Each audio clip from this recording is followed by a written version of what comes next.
And welcome to Understanding Photography with Kim Ayres, episode 89. Tonight, we're going to be talking about... this afternoon. Still haven't quite got used to the fact that I'm doing these on a Sunday afternoon. So yes, here it is, a Sunday, 3 p.m. in the UK, early morning in the USA and Americas, and evening over in Asia. So yes, welcome. Afternoon here, not evening. We're going to be talking about the Dumfries Slow Fashion Show. No, Dumfries Slow Fashion Movement Fashion Show. There we go. We'll try and get that right. I'll come back to you in a sec. There you go. Fancy new little thing to play around with. I'm going to be talking about the shoot I did for the Dumfries Slow Fashion Movement. And then in the second part of the podcast, I'm going to be looking through critique. We've had 5 different people send in images for critique. So here we are, live on YouTube. As you can see, it's live because I've cocked up the beginning and not had a chance to edit it. If you're here, say hi, leave a comment. Let me know where you're from, especially if this is your first time here. Which part of the world are you actually tuning in from? Always good to know. I see we've got a couple of comments in already. I'll check those in just a moment. Quick thing, if you find these podcasts useful, entertaining, would like to support them in some way, then buymeacoffee.com/Kim Ayres is one of the ways you can do it. So, okay, we're going to see. Pat's in. She's says hi from a misty Somerset. Greetings all. Meg says good afternoon, everyone. Jan says hi, everyone. Is this your first time here, Jan? Good to see you. Jackie says hello from a 35 degrees C hot day in South Africa. Of course, the southern hemisphere, middle of summer there. At the moment here is about 1 or 2 degrees C, and it's a kind of freezing fog, cold mist outside. Brian says hi all from a dry but misty Dumfries. Sophie says hi, good afternoon everyone. Murphy says hi, that's Robert says howdy from a cold Texas. Pat says our mist is now fog. And Rosemary says good morning from Western USA. Now, you have to excuse me if I cough a little bit. I had a really nasty cough last week. The worst of it has passed, but I've still got this sort of lingering kind of slight sort of tickle which keeps kind of calling in. Cliffy's here, says hi for all for the first time for a while. Good to be back. Glad you could make it along, Cliffy. Right, okay, so what I'm going to talk about this evening this evening is still at it. So that's the problem of doing 80 plus weeks on a Tuesday evening and then switching to a Sunday afternoon. So here, yes, this is Angela at the Dumfries Slow Fashion Movement. So that's kind of what we're going to be talking about. So to give you a little bit of background about this, essentially what happened was there's a place called Circle Vintage in Dumfries. It's a wee shop that sells extensively, essentially, clothes from the 60s, 70s, 80s, 90s, good and retro. It's a place where you can kind of look cool and chic and retro. Got amazing stuff. Everything's a one-off wherever they can sort of get hold of bits and pieces. I think they do quite a bit of trade on eBay and online as well. But, they've got a wee shop that you can go in and actually try out and check the things out. Now, I met them a couple of years ago. For a short while, they had a shop in Castle Douglas. Didn't work out for them there, but that's where I met them. I started thinking, this is interesting. These people could be potential strategic allies for photo shoots. Went in, said hello. We started talking about the idea, realised I got on really well with them, thought that this has definitely got possibilities, and then lockdown happened. So everything was pretty much put on hold for the next 18 months. So when we get to September just past, by this time they relocated to Dumfries, I popped in to see them just to sort of re-establish contact with the idea that maybe we could do some kind of photo shoot together. And Marie told me about the fact that they were in the process of organising the Dumfries Slow Fashion Movement fashion show. Now, slow fashion is one of these things. You start to see it's cropping up in different places. Certainly, Google it; you'll find out a lot more. But it's a kind of response to the notion of fast fashion, which has become increasingly popular over the last several years. And fast fashion essentially has become this idea that people are buying outfits for which they're wearing once, maybe twice or thrice, before it just literally gets thrown away. Fashion is so quick, the turnaround is so fast that nobody's hanging on to clothing. You buy clothing, before you know it, it's out of date.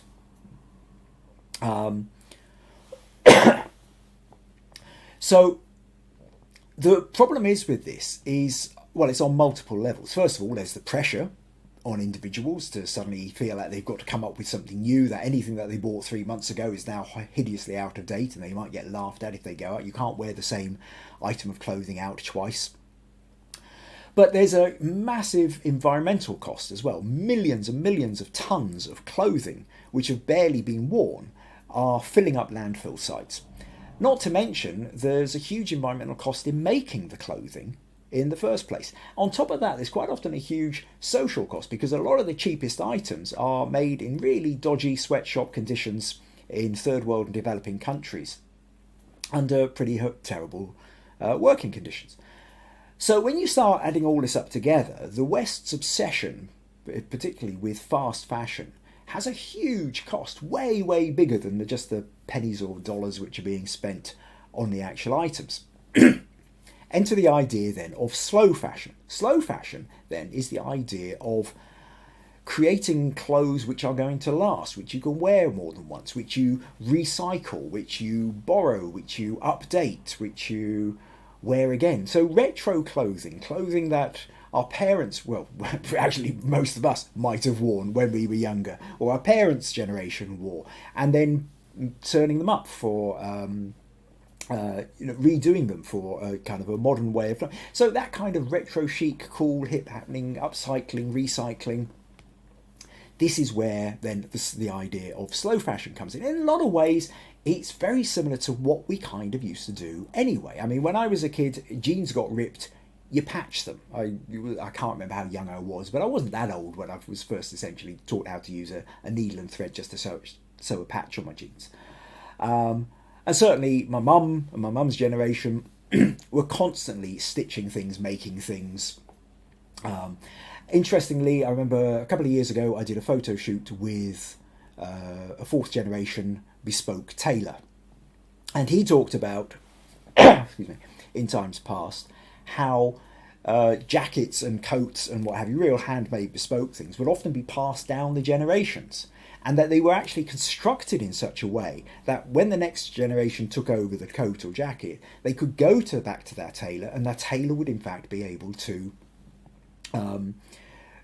adjust it relatively easy, depending on, to whether they've got to let it out or tighten it in or lengthen it or shorten it a bit for the new generation that was going to be wearing it. So that idea of slow fashion as such has always been around, but fast fashion has supplanted it. And so there's now this sort of drive to bring it back. So Marie and Dan from Circle Vintage decided to set up the Dumfries slow fashion movement. And it's actually set up as a small company, a non-for-profit community company. And they were going to launch this with a fashion show, which happened then at the end of October. So Marie was already looking around for people to help photograph and document the event.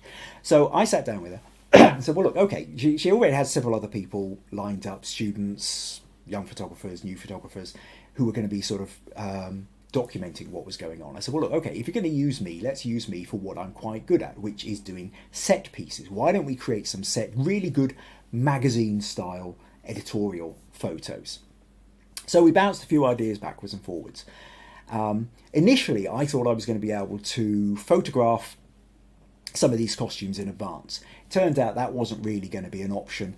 There had hairdressers involved, makeup artists involved. Some of these outfits were essentially being, sort of almost sewn onto the models on the night.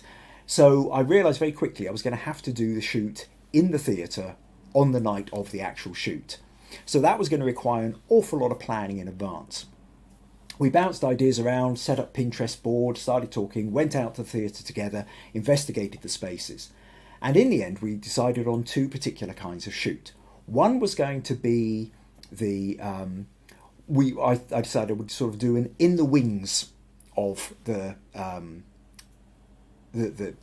stage. So not actually on the stage, everything would be happening on the stage, and then I would sort of be off to one side. Because what I really kind of wanted was, well, okay, what about backstage? Let's try and create something which looks like a really good backstage photo. The other idea was dressing room. Now, there's 3 dressing rooms in the Theatre Royal in Dumfries. The 2 big ones were already being set aside for costume changes, hair, makeup, all that kind of stuff. But there was a small 3rd dressing room which I could use as a set. So I'll tell you what, I'll show you a couple of the... just see from the comments, Cherry Pinks. Oh, that's Julie, says, hi, Kim. So, hi, Julie, glad you can make it along. I've got some photos to show you later as well, so hope you stick around. Pat says, we darned socks endlessly. Yeah, absolutely. So, to flip over here, this is just sort of the quick photo taken on a recce mission. So you can see this is side stage, what I was thinking. So you can see out here, this is the front of stage. We've got the theatre there. You can see some seats just down in the background here. This is the stage area. And we figured that if I was sort of in the wings as such, I might be able to set up something whereby I could have a large softbox, a little bit of backlight, and create something here. The trick was going to be able to do it without getting anybody sort of tripping over us and getting in the way of the flow of movement between going on. The other problem was going to be, actually, we couldn't do it as people were walking on and off stage, so I was going to have to do this at the mid-interval break, or just before or just after the show as well. But I needed to have something that I could set up quickly. Now, the other idea was the dressing room, and this is a point where we've already got some stuff in. This was taken a little bit later. The problem is with the dressing room is a dressing room doesn't look like the dressing rooms do in movies and TV programs, you know, where you have racks of clothing, all these mannequin heads and everything else. They tend to be quite kind of sparse and utilitarian and what have you. So that wasn't really necessarily kind of the best place to, it wasn't automatically there. So I thought, well, okay, what are we going to do about that? And excuse me. So the day before, they had hold of the theatre for the Thursday. The show was happening on the Friday. They also had it for the Thursday. I was going to need to dress the set. That isn't really my strong point. So Marie pulled in Penny, who is a visual merchandising expert and basically also does a lot of window dressing. So we managed to raid the theatre's prop store and their clothing area and what have you, and we essentially created a set where we had racks of clothing, the mannequins with their hair, with their heads on. We got some old suitcases, bits and pieces, and kind of set up that stage. And then I kind of let's just flick back for a moment. So we've got this stage. At this point, we're starting to move things in, and then we've got the problem that the lighting, as such, if I just sort of stick on those little bulbs, you see this here is, what's the lighting? The lighting is I'm something like 2,500 ISO at this point, so it's noisy and grainy. You can't do it. So if I then stick the lights on and get it to a decent ISO, something like about 100 or 125, 160, I think this is, the lights themselves are just not bright enough to actually show up what's going on. So I really had to start playing around. So one of the key dresses was the woman I showed you earlier, was Angela, and so she was sort of so on the Thursday night, so I was playing around with the lighting, trying to get something set up, and I kind of got as far as here. So at this point, Angela, she had a huge hair thing put in by Nelson Brown Hairdressers Hair Salon, and but this is the day before. She's just briefly trying out the dress, and you can see we've got the stage, we've got the set now. We've got a nice kind of, bits and pieces on here. We've got the lights, we've got a kind of nice rich set behind, but the lighting isn't doing it really. And I couldn't figure out quite what to do. That night I kind of came home feeling defeated, deflated, worried. How was it? Because the problem was, what I really needed was I needed backlight. And the problem is, in a really small space like that, how do you get a backlight in without it then showing up? So anyway, at some point, probably about 3 o'clock in the morning, I kind of suddenly had an idea. And I thought what I really needed to do was, a trick I've used before is where you get hold of a standard lamp and then where the bulb would be, you stick an off-camera flash. Another thing I did was to stick an off-camera flash down between the clothes racks. So what I needed was a light sort of down tucked behind the clothes racks where it wasn't, and then that would light up. You can just see there's a chaise longue just behind Angela there, but also I needed a standard lamp in the background, and in essence that's what I managed to get to. So finally then, this was shot on the on the Friday evening of just before she was going up on stage, and so here now you can see the lighting set up, because if we look at that previous one here, there's a light just over my left shoulder, so you can just see the sort of the shadow that's coming up off here, and so I've got that light, and we've got the lights off the mirrors.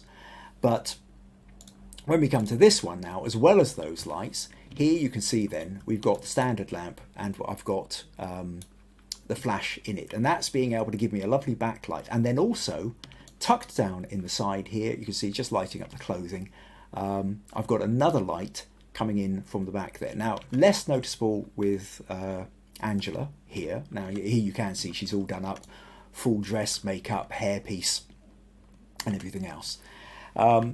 It kind of then came into its own with, well, when here she is sitting on the chaise longue, and now the light coming in from the side is really lighting her up much better with this one. Then I grabbed a couple of other models, and here you can see the model here on the right is being lit up by the light that's kind of coming in from the side, as well as the standard lamp that's coming in. But because we've got the backlight, we've got these lovely extra bits of light coming down. I mean, again, to go back to, if you look at this one, where you've only got the light coming from the front, it's very dull, it's very flat. And what we need to do is sculpt that light. Whereas this very much is sculpted. Okay, this is an edited photo as well, where I've put in bits of vignetting and darken and lighten bits, but we're just starting from a different place. Model here, Isla, I think, she's, we're also focusing on getting her reflection in the mirror on this one. Playing around with Angela as well, did another one where we've got, you see now actually from the back, this incredible headpiece that she had, where the, extension coming all the way down here. Got a lovely, where are we? Yeah, there we go. Staring straight into the mirror, taking a picture of the reflection there. Also, once we had this set up, it wasn't just Angela I wanted in there, I wanted some of the other models as well. And these two were just fantastic. I needed to go and find someone, found these two. I thought they just look so punk, really, just fantastic, and they're really lovely people. At the same time, managed to just give me absolute attitude down the lens. And again, you can see this is where the light that's tucked in behind, between the clothes racks, is just beautifully lighting her up here on the chaise longue. So we managed to create this kind of photo, which I thought was a lot of fun. And then a little bit later, into the second half, they'd swapped costumes around, and we managed to grab a couple more people, and then we sort of did this shot here as well, where we've got 4 of them in this incredible crocheted outfit. Again, woman here being lit by the light that's coming in. She's now changed her outfit as well. We've got this guy, Tim, I think. He's looking straight at us via the mirror, holding a bottle. So again, fantastic attitude, just oozing down the lens there.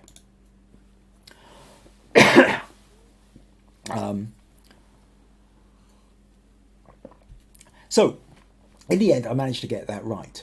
The other problem that I was going to have was the setup on the side of the stage, because the problem was with the side one was that I didn't actually get a chance to do it during the rehearsal. So I was guessing, I was just desperately hoping that this idea of having a large softbox on one side would and a backlight of some kind would just work. And fortunately, it did. So if I show you this one, this is a kind of unedited test shot. But what it shows you, actually, suddenly realising it's not showing. I'll just open that in Photoshop so you can get a sense of the full picture. So yeah, so what you can see here is we've got softbox up to the right here, and then I've put an off-camera flash behind, which is with a blue gel on it, and that's kind of creating the look we want. These cardboard heads, by the way, these animal sculptures created by Norval, absolutely amazing, reclaimed cardboard, wearable head sculptures, superb. So here we are back in the side wings of the stage. So we're just, as we saw in this photo, so we're just kind of standing here, just round. So that's just a little bit further behind. So from that, then I was able to then create this photo, which to me is my favourite, or one of my favourites. I think certainly is this one, and it's got such a kind of fashion look to it. We've got Angela here, the full headdress, the incredible outfit. We've got these heads, animal cardboard heads here, but we've also got this whole sense of the backstage. We've got the ladders down the side here as well, and you can see the curtains in the background. You can see somebody over here in the background, sort of. So that backstage thing really kind of worked. There's another one of Angela which I quite liked as well, where I've got the wide angle lens on the camera, and we're just getting a sense of the height of this area as well. And then other photos, just taking some photos of during the mid-interval break, just grab some models, a few that we could. So these two here wearing kimonos by Morag McPherson. Well, I've talked about other shoots that I did with in previous episodes. Isla here, and again the blue light that's just coming from here, really creating a lovely outline. You really get that sense then of the two light setup with that, and the whole kind of stage area behind her. This was another one of Morag's outfits. This one was actually, these two dresses were made for one dress. There's an artist called Emma Visca, and she donated her wedding dress, which was two parts, and the two parts were sort of separated out, repurposed, and made into two dresses. And then another show-stopping piece that went on. This is Julie. So Julie from lead singer of the Cherry Pinks. So they were performing. Julie and the band were performing as part of the show as well. Nelson likewise did this incredible headpiece on Julie, and you've got this kind of real, amazing outfit that just kind of stops and grabs the attention. So those then really were the photos. That's kind of what I was up to. And so these two sets of images, which, so there was the whole dressing room scene, and then there was the side of the stage scene, and so much of it was just having to work it all out in advance, because I only had really small windows of opportunity. I had to make sure that everything was in the right place. I got all the lighting right so people could come in, stand there. I was no more than about 2 minutes with anybody before then they've got to move on and get out, and I've got to try and find somebody else. So one of the fastest turnaround shoots I've ever had to do in terms of the time that people were in front of me, but it was offset by the fact that it was probably the amount of preparation that went into it. And then the thing was I couldn't, you know, I spent several days editing up the photos, polishing them, getting them the way that I wanted. But I couldn't put them on social media as soon as I wanted because we were waiting for Dumfries and Galloway Life magazine. DG Life had shown that said that they were interested, and so we thought we would keep these photos back until DG Life came out. And finally, just last week, at the beginning of this week, Dumfries and Galloway Life came out. On the contents page, they put this one in of Angela Green, and then there's a great, wonderful write-up. If I can just, where are we? Just if I can find that. Yeah, that's just here. Where there's two write-ups. First of all, there's the write-up about Dana Marie in Circle Vintage. So a good couple of pages of stuff there. One of the pictures used here on the left, as you can see, and then a double-page spread all about the Dumfries slow fashion movement, including, as you can see, the pictures, including that one of Julie there down in the bottom corner. So, a lot of fun. We managed to get our magazine coverage out of it, and yeah, really hectic, but really enjoyable too. So this was the first of the fashion show, the launch of it. So I think there's plans for doing another one next year, and next year an awful lot of learning was happened. You know how one of my favourite expressions is experience is something you gain immediately after you need it the most.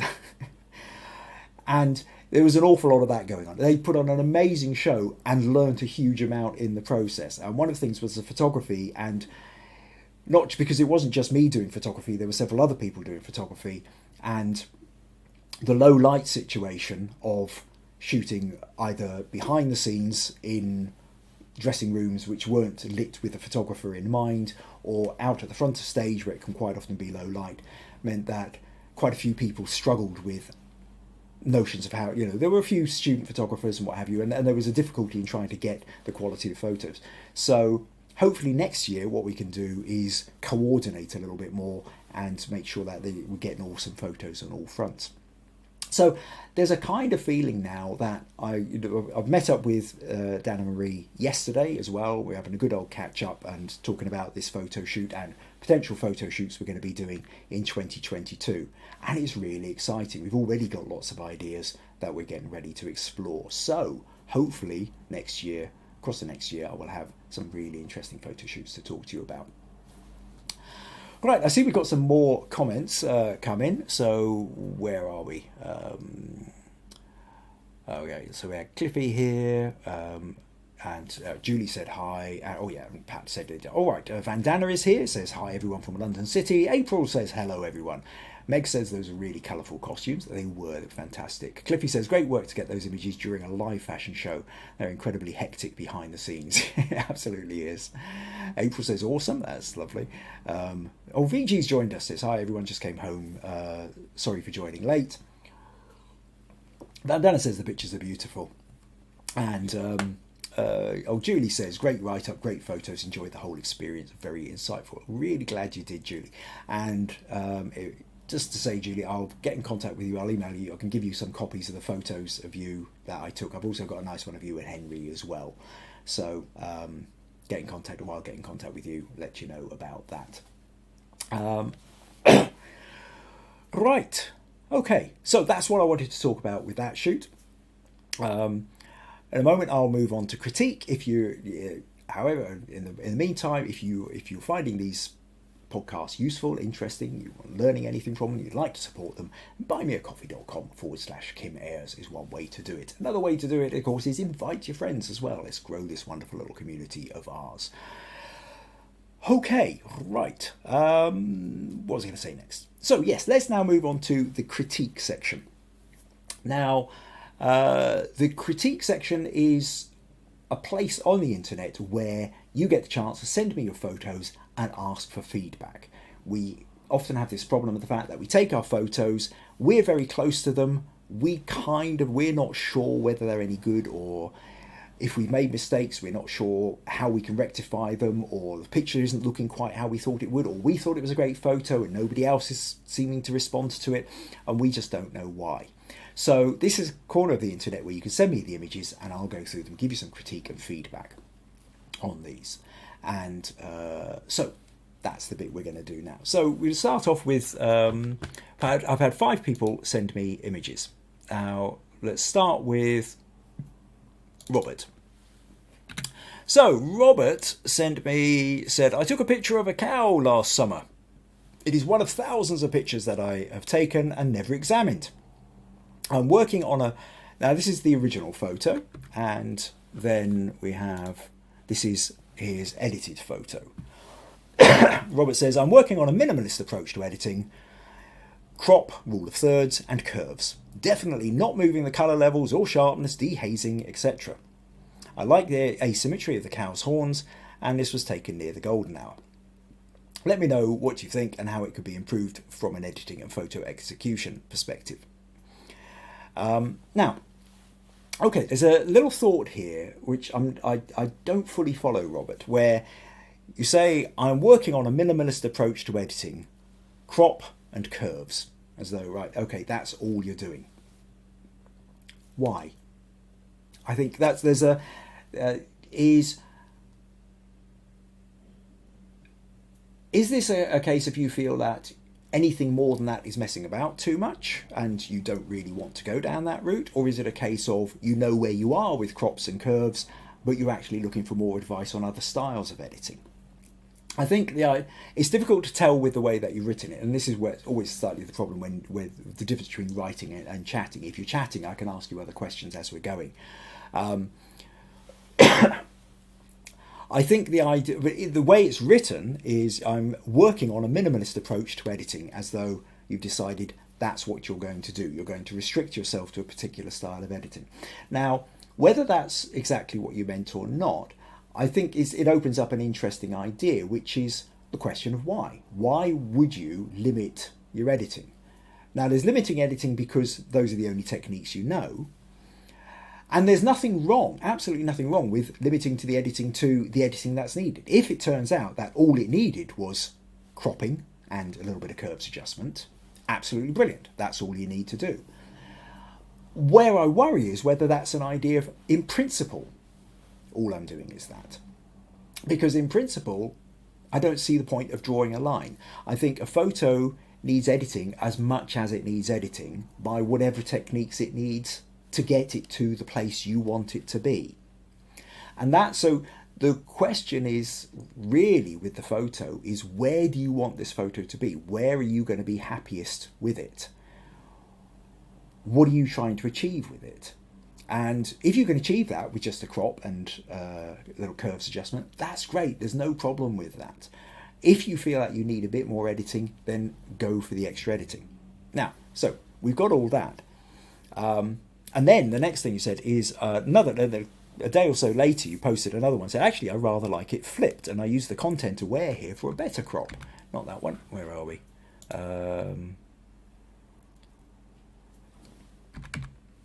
Yeah, so he then flipped it and stretched it out this way. So actually at that point, you are using more than just crop and light and dark. So you're using the content aware as well and flipping the image. Which is fine, which is great. I think that's okay to do. I must admit, I quite like this flipped one too. And I like I think what I really like about this is the more widescreen aspect of this. This feels more cinematic, because you've got that much wider screen. It gives you that kind of more, cinematic feel. The only feeling for me, apart from the fact that, and you know this already because of something else you've already said, I think, is content aware just means bits get repeated, so you need to clean it up. But there is a lot of space here. You almost kind of want to have a bush or a bit of a tree or something over on the left-hand side, I think. I think you just need, it's kind of just a little bit too open. There's a lot of space there, you need some space, and I do like that kind of, that long cinematic crop, but you kind of need something else to fill in that space. Now, obviously there wasn't anything to fill in that space. But whether it's something like a tree, which is here, or in the distance, maybe not too much of distance, you know, just, I don't know, a few meters behind, there was a smaller cow just sort of taking up a little bit of space over here, then I think you would have found a slightly better balance on the photo, because that's kind of what you're looking for, is the balance. So part of this then is, what are you wanting with the story? If the story is just about the cow, then actually there's nothing to stop you just kind of zoom. If it's all about the horns, you can pretty much come in like that. You know, you've got the head and the horns, and that gives you your story. If it's about a cow with a little bit of environment, you don't necessarily need much more than about that. Once you come into this cinematic, you're kind of creating it much more the environment. And for that matter, you know, like I say, you might want to have like a tree or another cow or something like here. And if you don't, if what you're trying to do is say, here's a cow in a vast environment, then you can even stretch that out much, much further. So if we sort of do something like, you know, put that in a, now that obviously content aware, this is a rough filling, but the point is that you would step back further, take your original photo. Is that going to hopefully fill in? I should probably have done this with a smaller version of the photo. I forgot the photos you send me tend to be about 45 megapixels big. So obviously everything takes that bit longer to process. But you see here now, if you're sort of further back, now if you're trying to have that sense of the cow out on the vast Texan plains, then you want to have much more space about it, so that the space around is actually as big a feature of the picture as the actual cow itself. So hope that gives you a couple of thoughts, a couple of ideas on that. So thanks for sending that one in, Robert. Okay, let me close a couple of windows here and return to. Right, so okay, so where are we? Okay, Vandana says, wow, those horns. Pat says, Robert must have been very brave. Robert says, why? Time can...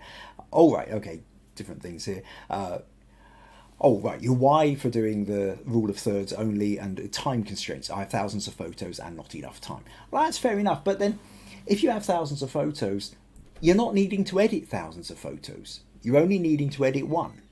Now, fine, there might be a lot of time to go through the photos, but I think there's a real thing in the fact that pick your photo, pick the photo, pick the single photo you want, and then spend as long as you need to edit that. Better to have one really good photo than to have a dozen mediocre ones.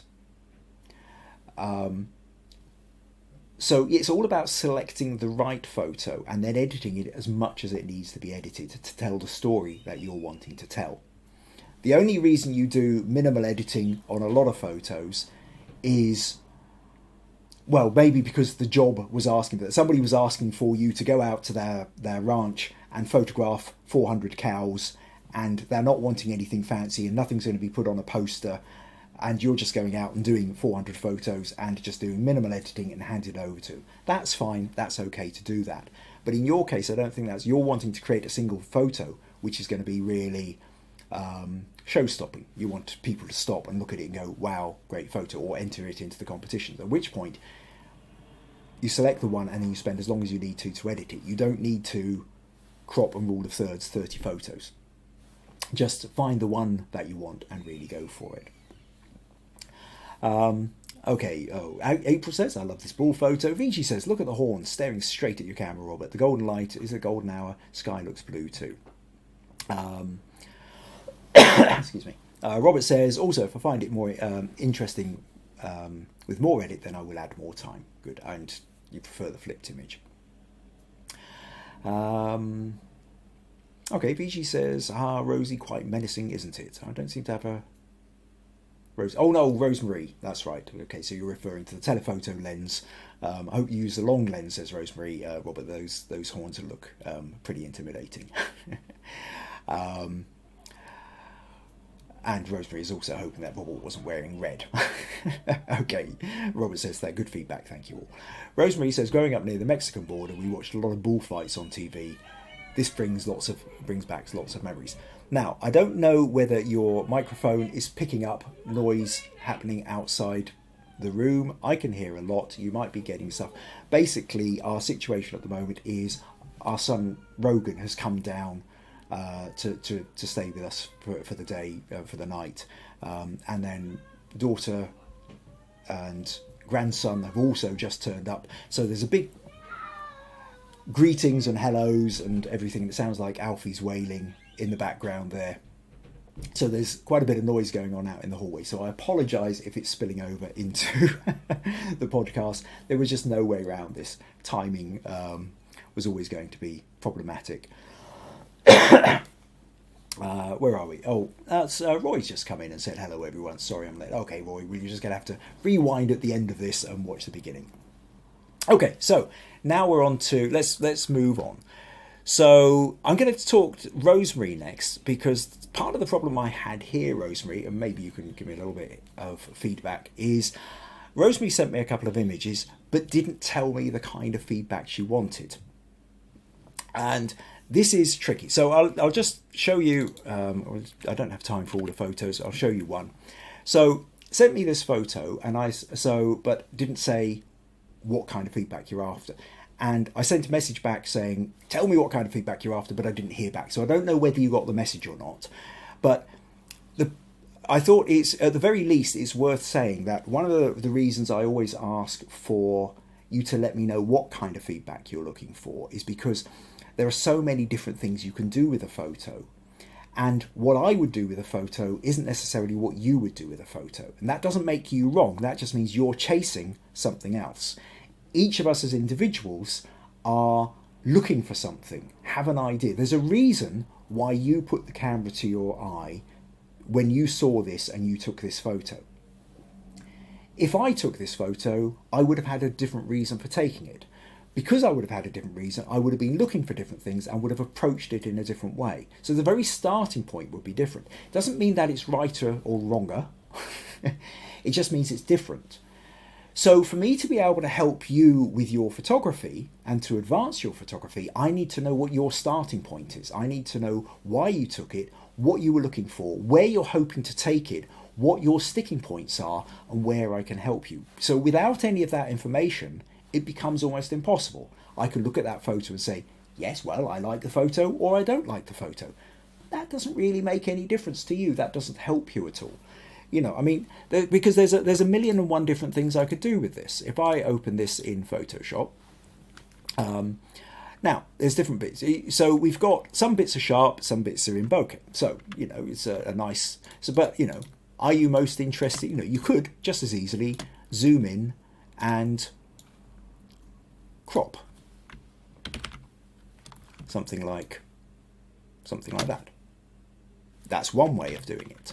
It's not necessary, you know, that some people might be interested in that. Or, for that matter, you could take a section like this and crop. Which, then we've got sharp bits here, we've got water droplets, and then, I mean, it's almost kind of festive at that point. It'd be almost like Christmas tree lights going on. Maybe that's not what you're looking for. Maybe you're liking the whole picture, you don't want to crop it.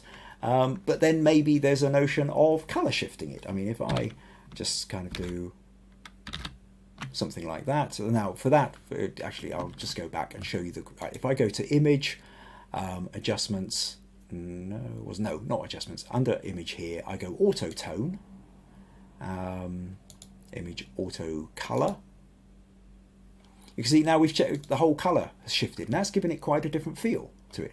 Or I could take that and I could change the interaction between those two levels. So you do something like that, and now it's the colour dodge, and it's quite different, or overlay, or linear light. So we end up with a whole bunch of different options available to us.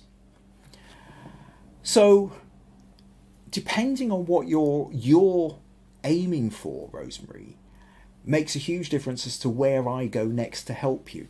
So not just Rosemary, not just picking on you, it just happens in this case I didn't get the follow-up information, but to anybody sending me in their images, it really helps, in fact is vital, for you to tell me what it is you're looking for, where it is you're trying to take your image to, what your sticking points are, and stuff like that. And because it makes it so much easier for me to be able to help you get where you want to go. Not because it's not, these photos aren't about me. I can help you get where you want to. It's not about what I would do with that photo, because I probably wouldn't have taken that photo because I would have had a different agenda in mind. Like I say, that doesn't mean I'm right and you're wrong. It just means I'm starting from a different place. We could have a dozen of us all stand in exactly the same place and we would take a dozen entirely different photos because we would all be looking for something slightly different.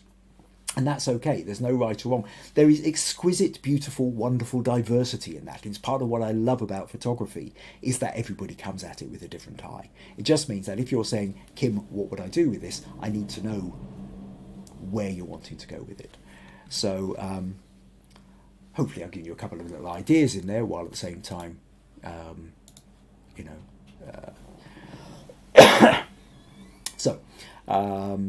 okay, a couple of comments here. Where are we? Viji says, yes, we can hear Alfie, but good to hear the festive cheer. Okay. When I come back to listen, after this, I'll have to have a listen back and see just how intrusive it was. I hope it wasn't too bad. Vandana says hello to all of them as well. Rosemary says, I was hoping for an explanation behind the dark background. How did that happen? The question never arrived on it. Sorry. Oh, okay. Well, the dark background, that's all to do with your camera settings. If the camera is... There are some bright spots in it. Because it's wet, there's parts where the sun is catching, and so you're ending up with some very bright hot spots on that picture. Let's go back. Let's just show you briefly in here. If I go back to this one, so you can see where the light is hitting, like here. See this little sparkle here? That's white. That's as white as it can get. It's an absolute hotspot. Now, nothing wrong with that in general, but what it means is the camera is picking up these bits, and so it's sort of adjusting. So it's making the darks end up being darker rather than it being a mid-range. It's trying to counteract the bright hotspots. That's why you end up with a darker area. So it's all to do with your kind of camera settings and how it's making adjustments to what it's seeing. The only way around that is to manually take it over. Oh, sorry, I've got the wrong bit of screen on. The only way around that is to manually adjust, and so you fix your ISO, you fix your aperture settings, you fix your shutter speed, take the photo, and then manually adjust any of these in order to get the right level of light and dark balance. But if any of those three are on auto settings, the camera's going to automatically adjust itself. If there's a real bright hotspot, it will actually tend to make everything quite dark. It is one of those things that tends to be counterintuitive. For example, just a slight tangent, if you're ever photographing snow, you're out in the big snowy fields, that is all really bright, you'll quite often find that your pictures seem quite dull and dark. It's because it's so bright, your camera actually naturally steps down to try and counteract that. So if you really want your photos to look white, counterintuitively, you tend to have to slightly overexpose your photos to get them to look the kind of white that you see.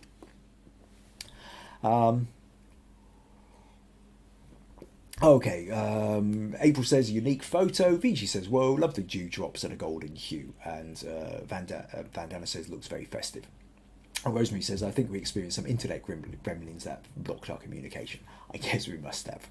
And April says, I can see this is a holiday card. Happy holidays in the upper right corner. Excuse me. Okay, next up then, let's talk about Vandana. So, Vandana sent this photo and said, where are we? I took this picture in the Green Park. The weather was very cold and the trees sparse. The lady kind of demonstrated loneliness felt by millions in wintertime. Critique welcome. Now, a couple of things here. One is the notion of, I think, on an editing level, while I can understand the notion of the use of a vignette to and draw attention to her, and that kind of works, there's a level where I think it's a little bit overcooked. These trees black and shade, and you've kind of gone beyond the point where it feels natural. So I think there's a bit here, Vandana, where it's one of those things when do the editing right, and you really manage to enhance the narrative. Everything I was saying to Robert earlier applies here. You edited as much as you need to edit it in order to enhance the narrative that you're doing. Over editing is the point whereby you stop enhancing the narrative and people start looking at the edits. And when I look at this, the first thing I think is, why are the tops of those trees black? Now, they might be black if the whole thing was a silhouette, but it's not a silhouette because it's a dull day and the lower parts of the trees aren't black. So it just feels kind of overcooked. Now, I think you could have darkened them down a bit, but you kind of need to sort of play around with the slider a bit, where you're making a judgment, an aesthetic judgment, as to go, okay, that draws our attention in a bit, but it doesn't look overcooked. That looks okay, that looks okay. Oh, overcooked. Come back a bit. And so very often you've got to kind of push the sliders just a bit beyond in order to know that you've gone beyond. Where are the boundaries? You only tend to know where the boundaries are when you've crossed the boundaries. But then you need to come back and go, okay, I'll settle here. Other than that, I think that's quite, it's quite an interesting. I think I like the way you've spotted that. You've got that notion, and the trees do kind of frame around her, which is quite nice. Slight thing I would have. There's a little bit whereby there's kind of horns coming out the top of her head here. When you come in, I think if you just moved round to the right a little bit, your right, then her head would have moved to the left on the picture a little bit, and she wouldn't have had the tree growing straight out the top of her head and those branches coming out like a long pair of antlers as well. So you kind of have to watch out what's actually behind her. That is something you've always got to be slightly careful of. The other thing is the notion of interpretation, where what was your words, demonstrated the kind of loneliness felt by millions in wintertime. It could be, or I think somebody else could just as easily interpret this as a bit of peace and quiet in the park. She looks like she's playing with a phone or tablet or device of some kind. She could be chatting with a friend, emailing her daughter. She might even be reading a Kindle. Looks like she's got a bag of crisps or sweets, candy or something like that, just sitting there, reading away, having a mouthful, So the interpretation as to whether it's loneliness or peacefulness, obviously that tends to come from the eye of the viewer, is how you're interpreting it. But understand as well that other people can have other interpretations. So, several different points there to think about, Vandana. I hope you find them useful.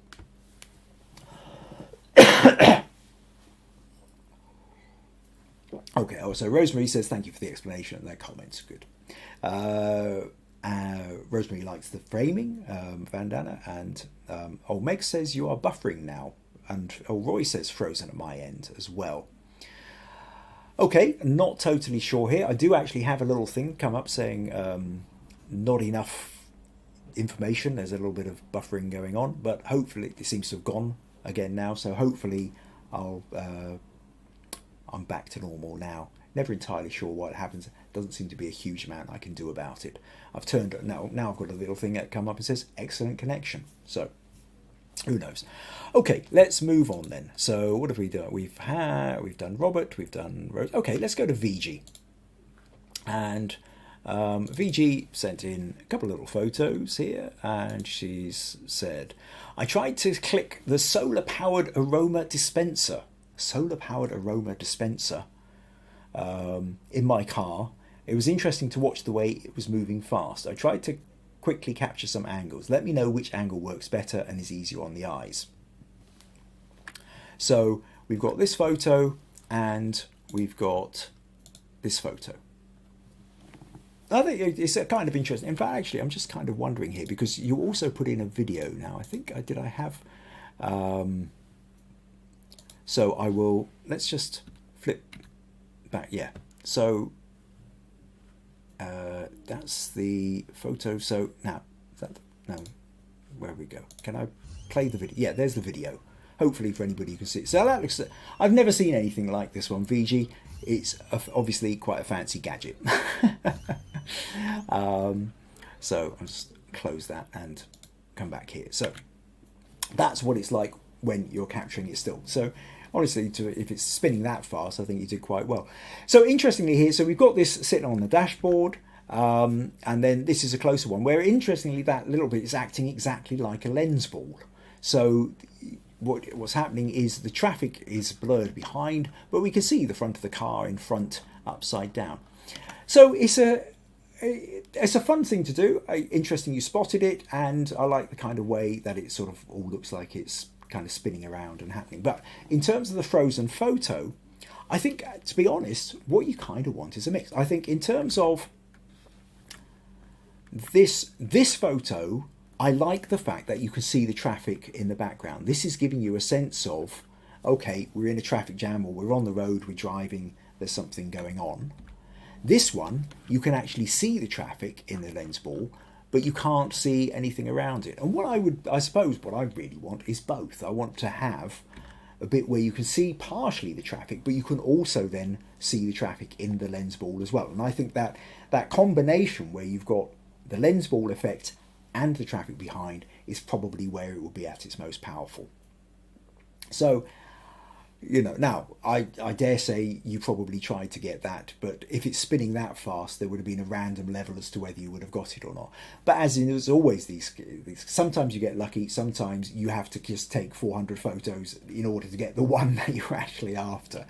But I think the most powerful version will be one like this, where you can see the traffic behind, but then you've also got that lens ball effect happening in the middle of it as well.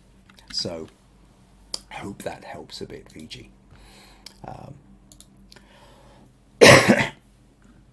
Okay, where are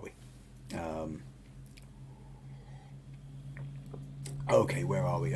Roy says I'm back now. That's good. Vandana said laughed, didn't realise her horns. Pat says thanks Meg, I've learned a new word, buffering. Yes.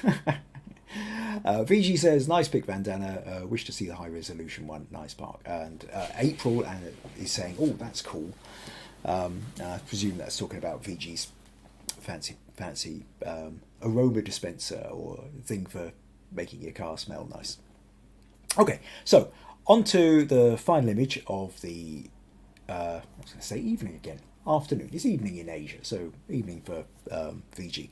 So we're now going to talk about Cliffy. So Cliff sent in now a couple of different things going on here. Let's show you his image that he put in, and he says, I thought I'd submit this image as a finished image. It was for a band who wanted an image to promote their iTunes album. It was low budget, and so it was for a friend, so not paid work. I used my son Adam as my model. The only brief I was given was they wanted something relating to aliens or space, and that the album was called Cyberwalk. The main photo was taken in one shot with Adam dressed in something resembling a hazmat suit with a gas mask. As I don't have a smoke machine, I bought some chimney sweep smoke pellets from Screwfix and headed out to local woods with my camera and some off-camera flashes. The idea was to create an alien crash site with an earthling retrieving some unknown tech from the site, in this case a whole galaxy contained in a box. When it came to putting the reflections in the eyepieces, I used artistic license to not put the reflection the correct way round, as I preferred the look of it as it is now. For me, just getting started in this genre, I'm happy with the image, but would like to know what it is you as a professional would have done differently. Also, and with reference to the Galaxy itself, he said, I could have used a royalty-free image of the Galaxy to use, but I wanted to have the whole image with something I could connect to personally. And I remembered Benedito's stunning work of the Andromeda Galaxy seen previous. So if you remember several months ago, Benedito sent in this amazing photo that he'd created and told us how he did it. And so this photo was created by Benedito, and Benedito then allowed Cliffy to use it to add into his photo here. So anyway, I said to Cliffy, well, okay, I can look at this, but I'm not sure what your original was. So he sent me the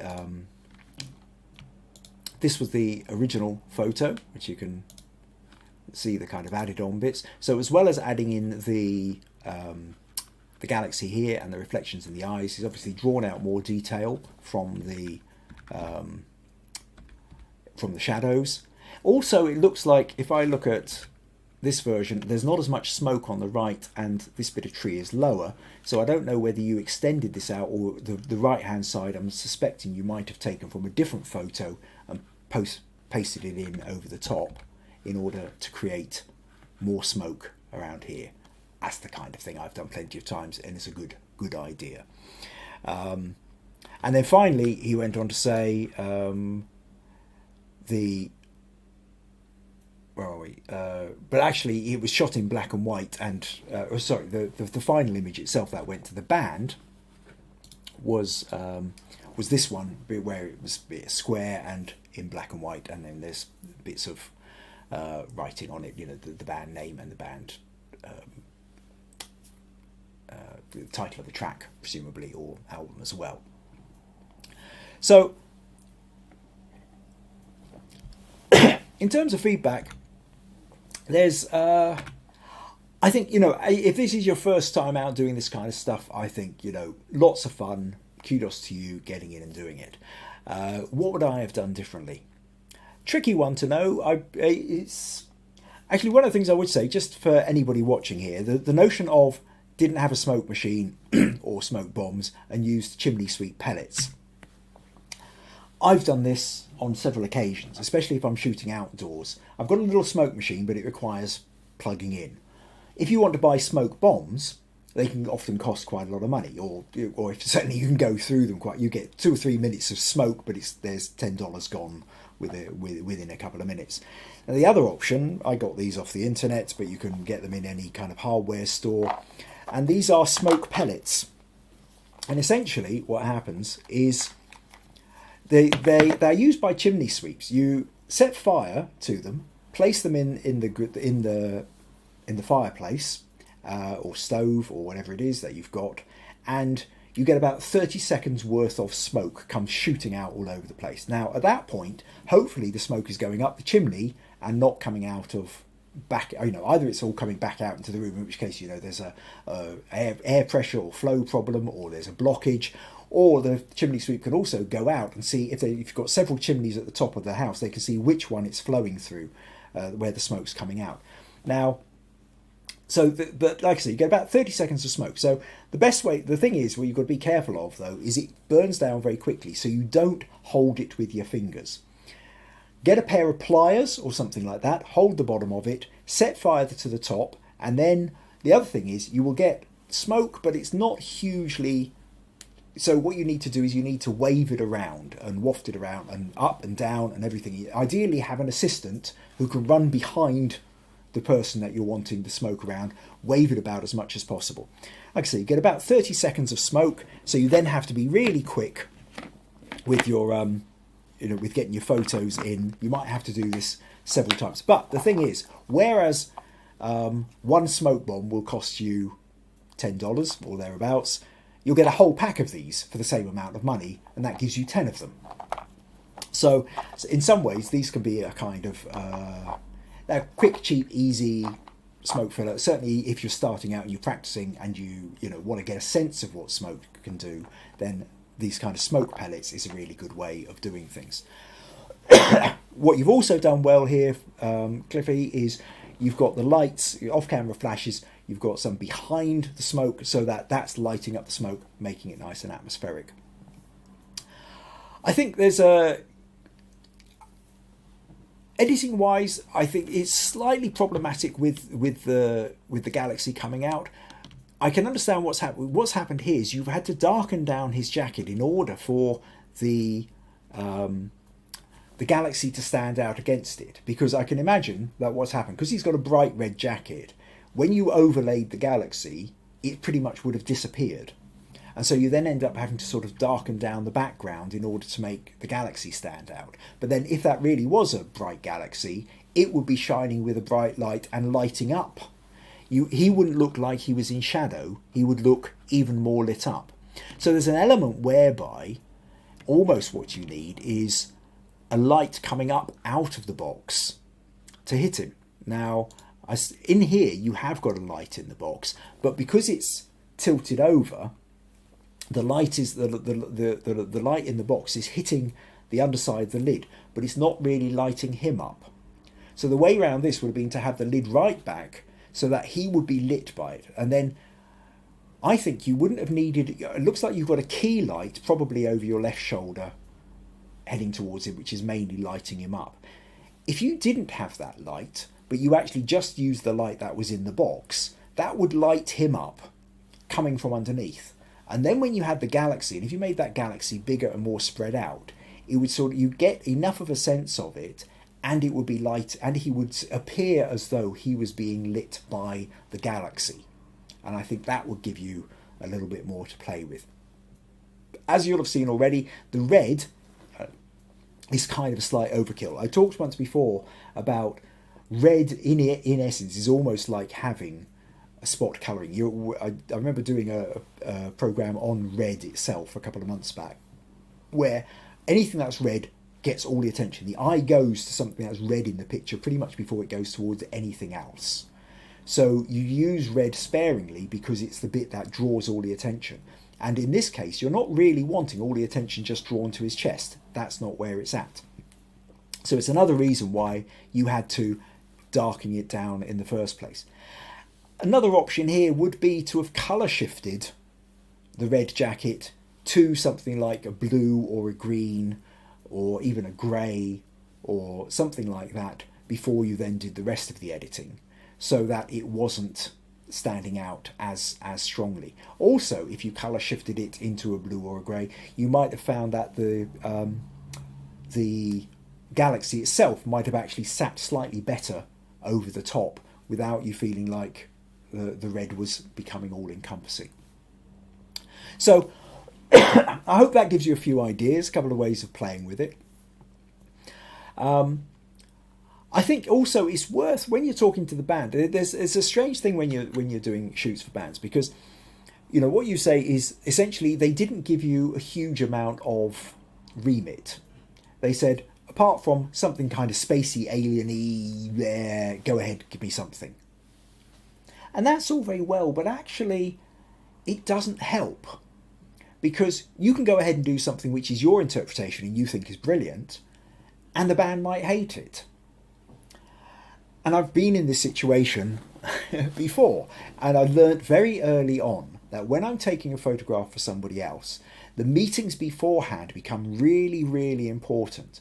Just as the whole conversation we were talking about with Rosemary about the idea of if I haven't received her feedback as to what kind of, or I haven't received her instructions as to what kind of feedback she's going for, then I can't give her the best kind of answer. If she just handed me a photo and said, edit that, I would edit it according to my aesthetic, not according to hers. Now, if we're lucky, but also I might do something that she hates. It's like food critic. You might have somebody who says, this caviar is the best caviar in the world and it's worth £1,000 a spoonful. And I taste it and I just go, ugh, salty fish eggs. Why would I like that? Why would anybody like that? It doesn't matter how much the expert likes that. If I don't like it, it's pointless. So fine, so when it comes to aesthetics, there's things that I might like that you might not like. And very specifically, there's things you might like that your client might not like. And what I've learned that saves a whole pile of headaches later is you sit down with your client first and you say, well, okay, I know you said you like something spacey. Have you got any ideas? And if you've already got some ideas, and I go, a little bit blank on that, understand that you're not just being employed as a photographer, you're being employed as an arts director as well. Now, if you've got some ideas, come back to them with those ideas and say, well, okay, I've got 3 ideas here. I've got an idea of an alien standing in a supermarket. I've got an idea of a box being opened with the galaxy coming out of it, and I've got an idea of a 3-fingered alien hand coming round the corner of a door. Which of these do you prefer? And they might go, oh, the door one sounds amazing. Or even the galaxy coming out of the box sounds amazing. And you go, okay, now we've got that. Let me just clear up a couple of other things for you or whatever. And you can work out, and you can find out. And are they sending you their logo? Are you having to suddenly work out what their logo is by finding the right kind of font? You need as much information as you can from them. That's what's going to make all the difference. So really, the biggest thing about approach and the professional approach is about sitting down with the client and getting as much information out of them as you can. And one of the other things that I quite often do as well is when you end up with a client who just goes, oh, I don't know, you're the artist, you do something, is I will use Pinterest to create a Pinterest board, shared Pinterest board, and try and get them to send me images they like. When somebody starts pinning images, you fairly quickly find that, 10 images, 20 images, you find certain themes start recurring a lot, and you realise, oh, actually, this person really likes their black and white, or this person really likes their golds and yellows, or this person really likes their 1950s style B-movie flicks, or something like that. And that will help you to work out a really good way of give you some ideas to go back to them with. So, hope that helps, Cliffy. Hope that gives you some ideas. I'm looking for my glasses up here, and they're sitting in my lap. Okay, so where are we? So I think, Vandana was saying to Viji, love the gadget and the fact that it's red, again, the festive spirit. And Rosemary was saying, that's a clever image, Viji. I like the context of the traffic, especially in the glass ball. Hope you're a passenger and not trying to drive at the same time. Well, that's true, Rosemary. She would be, because in India, like in Britain, we drive on the left-hand side of the road, which means the driver is sitting on the right-hand side of the car. So that angle was clearly taken across, so Viji would have been a passenger on that. April saying, very creative people. Oh, Rosemary says, everyone have a wonderful week, must scoot, but we'll catch up on the critique for Cliffy. Okay, Meg says that the photo is absolutely beautiful. Cliffy says, yes, extra smoke from a different image. Yeah, easily done. Very rarely do you get all the smoke that you want in the one photo, and it's not uncommon to mix and match images. Viji says, galaxy reflection in the glasses looks fascinating when Kim zoomed in. Vandana says, love the image, so creative, just not so sure about the box. Oh, April saying, everyone have a Merry Christmas and Boxing Day. Cliffy says, completely agree, Kim, the box lid should have been more open or another light behind the lid. Yes, I think that could have worked too.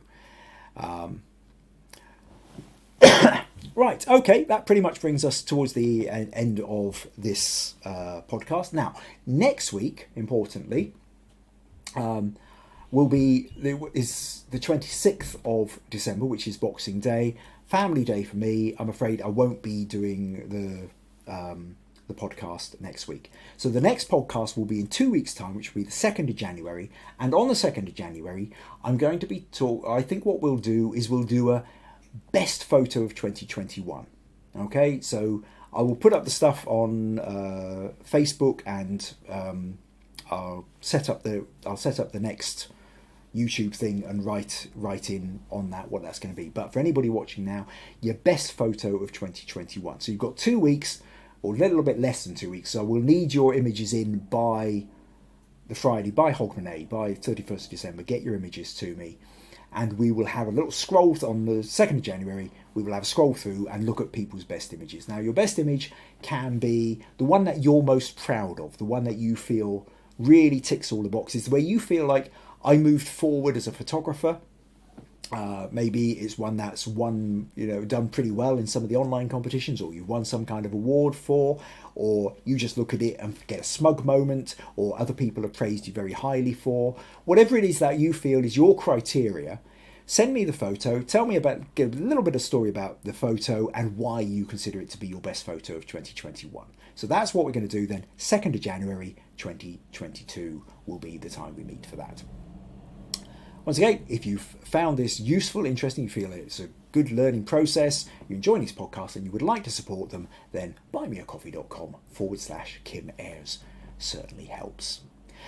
Meanwhile, I hope you all have a wonderful Christmas, wonderful New Year, and I guess I will see you all in 2022. Yes, see you all next year.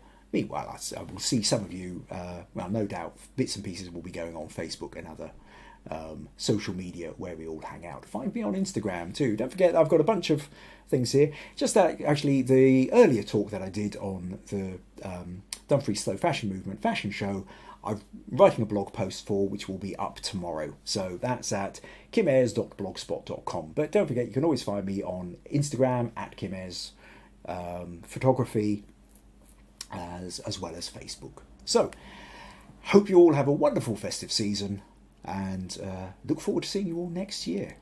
Take care. Bye-bye.